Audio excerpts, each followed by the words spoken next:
मित्र और उसकी पत्नी आ जाते हैं मिलने के लिए, तो हम क्या करते हैं, मित्र को भी पूरा रिस्पेक्ट देते हैं, आओ आओ भाई साहब यहाँ बैठो। उनकी पत्नी आती है, आओ बहन जी बैठो, और प्लेट ले आवे, सब्जी आप ठा के ले आवे, ले खाना खाओ, हैं बिस्कुट खा लो, चाय पी लो, कितना प्यार देते हैं। और अपनी पत्नी ने खुरकावा घुटकी गाल है तो, और दूसरे की पत्नी को कितना प्यार से बोल रहे हो। तो क्यों ना हम अपने घर में भी ऐसा ही माहौल बना लें। अब जैसे घर में कोई नुकसान करके कोई राजी नहीं, कोई नहीं करता, ठीक है, अनजान बालक तो कुछ भी कर दें, ना पत्नी करे नुकसान और ना ही पति कर सकता, ये तो होना हो सब वो हो जाता है। तो हमने अपने इससे आधे क्लेश को तो हम स्वयं अपने सोच से मिटा सकते हैं, और साथ में भगवान भी रहेगा आपके। एक बुढ़िया अपनी पुत्र वधू के साथ घनी लड़ा करती, निरीकली आ रही थी, और उसका पुत्र आज्ञाकारी था। वो आते गंदी तेरी बहू ड्यों करे है, तेरी बहू ऐसे करे है, वो आते उस बहू ने अपनी पत्नी ने गढ़ता, वह बेचारी अपना टाइम पास करी। एक दिन क्या हुआ कि कोई बहन सत्संग में जाया करती थी, और उस बुढ़िया तो बोली, अपनी सहेली तो यानी बुढ़िया वह थी, बुजुर्ग वो थी, कि चल सत्संग में चलेंगे, थोड़ा सारे दिन बहू के लड़े जा है, तेरा भी मन और सा हो जाएगा। तो वह भी चली गई, उन्होंने ज्ञान सुन लिया, अच्छी आत्मा थी, सत्संग का असर हो जाता है। उसने अपना नाम ले लिया, 2-4 सत्संग सुने, तो बुढ़िया में बहुत फर्क पड़ गया, परिवर्तन हुआ। एक दिन वो पुत्र वधू उसकी दूध काट के भैंस का 5-6 किलो दूध, और ऐसे ऊपर कड़ियों में एक कड़ा लटे, और ऐसे ऊपर कड़ियों में एक कड़ा, उसमें बाल्टी टांग दिया करते बिल्ली कुत्ते से बचाव के लिए दूध की। तो उसने वो प्रतिदिन टांगती थी, ऐसे ऊंचे हाथ करके नो टांगना होता था। तो वह दूध काट के ले आई पुत्र वधू, और उधर से वो उसका ध्यान दूसरी साइड हो गया, और वो नो करके एक बार तो नो कर लिया, अभ्यास सा था उसका बड़ा है, नो करके नो किया, वो उल्टी साइड तो लग गया, और वो टंग्या को नहीं, उसने सोचा टंग्या छोड़ दिया, वो छोड़ते बाल्टी नीचे गिर गई, सारे फर्श पे दूध फैल गया। अब वह पुत्र वधू उस एटम बम का नहीं देखा बुढ़िया की तरफ, आज्ञा बेरानी के सुनावेगी। तो अब बुढ़िया बोली, बेटी कोई बात ना, आज ये हमारे बाग में ना था, इसने ठा ले, इसको ऊपर से साफ करके और भैंस के चारे में डाल दे, कोई बात ना, ये तो अपने बाग में ना था बेटी। अब पुत्र वधू सुन होगी कि आज इस तोब में तो गोले ना लिख ले, यद बहुत मीठी बाणी बोली, ये कौन सा स्टेशन पकड़ गई बुढ़ी आज या। तो उसने आके अपनी सास के चरणों में शीश रख दिया, और कहने लगी, माता जी मेरे से भूल से होगी, मैंने जान के नहीं। अब बेटी मुझे पता है, ये तो होना था, दूध तो जाए लिया, ये लड़ाई शेष थी, ना दूध आवे बेटी, चाहे मैं लड़ लूँ चाहे ना लड़ लूँ। बुढ़िया ने, उस पुत्र वधू ने सोचा, या तो बोला था ठीक से, कदे वैसे कह रही हो, पहले तो उसने नहीं सोचा था कहीं या वैसे ही कह रही है छो में,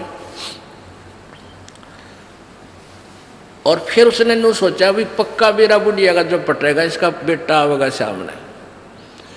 अब सामने वो लड़का आया, बुढ़िया ने कोई जिक्र नहीं कराया, कत्ती भी क्या का भी, वो खाना खा के अपने जाके पड़ के सो गया, कोई जिक्र नहीं कराया।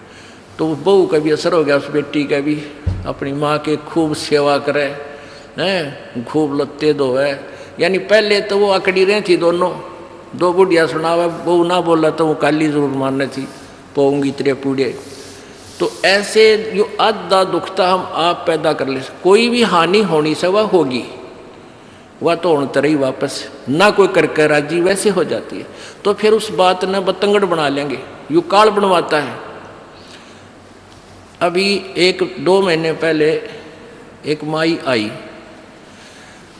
वह कहने लगी जी मारी टूम लिकड़ गई, यानी गहने आभूषण रखे थे एक डब्बे में बंद, और ताला लाग रहा, टूम ना पाई।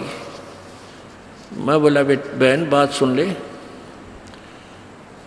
आप किसी का नाम मत लेना घर में, किसी पर शक ना करिए, जब तू वचन पर डटेगी ये टूम कितना नहीं जा अपने आप आ जाए तेरी। ने बोली जी आपकी आज्ञा का पालन करूँगा। मैं बेटिया तो खाम का, मैंने इस दृष्टिकोण से कहा था इस दास ने कि वो जात ली, वो तो जो चोरी होनी थी वो ली, अब यो एक दूसरे पर शक करके दुश्मन और बन जाएंगी, एक कड़ा और काल शुरू करवा देगा। लेकिन उस बेबे ने इस दास के वचन का पालन किया। ने बोली जी कत्ती जक्र नहीं किया, और उस पुत्र बुद्धि से भी कह दिया बेटी कोई बात ना, महाराज जी का आदेश है किसी पर शक नहीं करना है, ना किसी का नाम लेना, हमारी होंगी तो आ जाएंगे।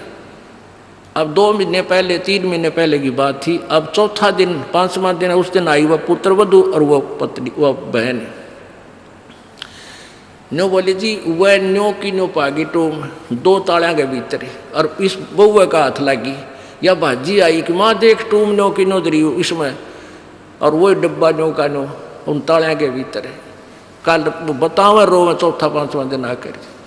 तो पुण्यात्माओं इस युग काल चाव है कि इनके रोज जूत बाजे, किसी भी कारण से पिता पुत्र की, भाई बहन की, और आपस में पति पत्नी की, सास बहू की, इन्होंने तो फिर आपस में फिर समाज की। इसने ये चाहता है कि भक्ति तो दूर हो जाए, भगवान का नहीं सोचे, नहीं अपने ही खड्डे में आप पड़े रहें। और परमात्मा चाहता है ये बच्चे आपसी राग द्वेष छोड़कर मेरी तरफ ज़्यादा ध्यान दें, तब कल्याण होगा। अब क्या बताते हैं, पति मिलन की यानी सतलोक के मालिक कबीर परमात्मा के पाने की आपको विधि बताते हैं। सुन आत्मा चितला के, और सतपुरुष से कर ले सगाई, गुरु बिचौला बना के। आप जी की सगाई करवा दी इस दास ने सत्य पुरुष से सभी की, और सगाई होगी तो ब्याह भी होगा, और ब्याह होगा तो पति के घर भी जावांगे। और जिनका कितने सगाई ना कुछ सलसलाए नहीं है, वो तो कंवारी हैं, तो वो जाएंगी, क्योंकि वो तो यहीं रह जाएंगी, अभी यहीं रहेंगी। हाँ, लेकिन सभी को चाहिए कि अपना इस तरह प्रोसीजर अपनावें, यानी गुरु की शरण में आवें, परमात्मा से संबंध जोड़े, नाता जोड़े।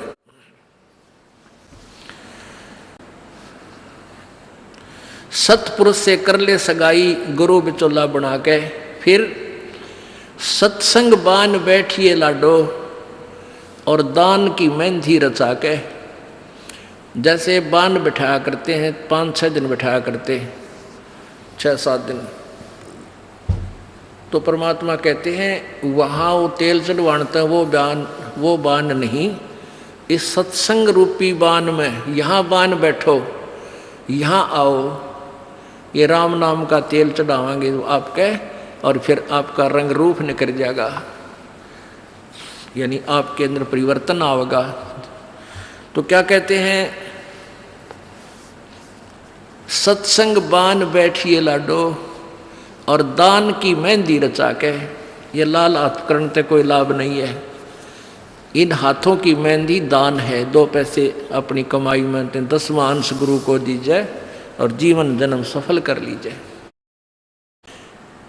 और 5 गहने पैर सुहागन, शील, संतोष, विवेक, दया, आधीनी, विनम्रता, और सतनाम की बिंदी लाके, जैसे टिक्की लगाते हैं, कहते हैं तेरा मूल मंत्र ये सतनाम हो, ये सच्चा नाम 2 अक्षर का, जिसमें एक ओम और एक तत् है, ये त्रिबिंदी हो, यानी तेरा ये खास सबसे पहले दिखाई दे कि ये सतनाम उपासी है। आत्मा परमात्मा को जब प्यारा लगेगा तो जब स्वीकार करेगा।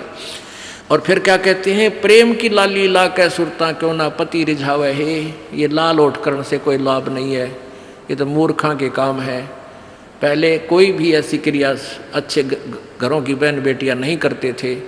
इस नकली सी सिनेमा ने, इन टेलीविज़नों ने ऐसा भट्ठा बैठा दिया कि सबको एक सत्र पर गली में ला खड़ा किया। गांव घर में ब्याह होता है, पहले कंजरी नाचा करती, हिजड़े नाचा करती, ये वैसाएँ नाचा करती थी। अब अच्छे घरों की बहू बेटियां सरेआम गली में डांस करती हैं, ऐसा बूंदा लाल थोपड़ा करके, तो क्या ये अच्छे कर्म है? ये नहीं करना चाहिए। एक सभ्यता से रहना चाहिए। हम इंसान हैं। वो तो एक समाज का जो बिगड़ा हुआ रूप होता था वो इस तरह की बकवादें किया करते थे।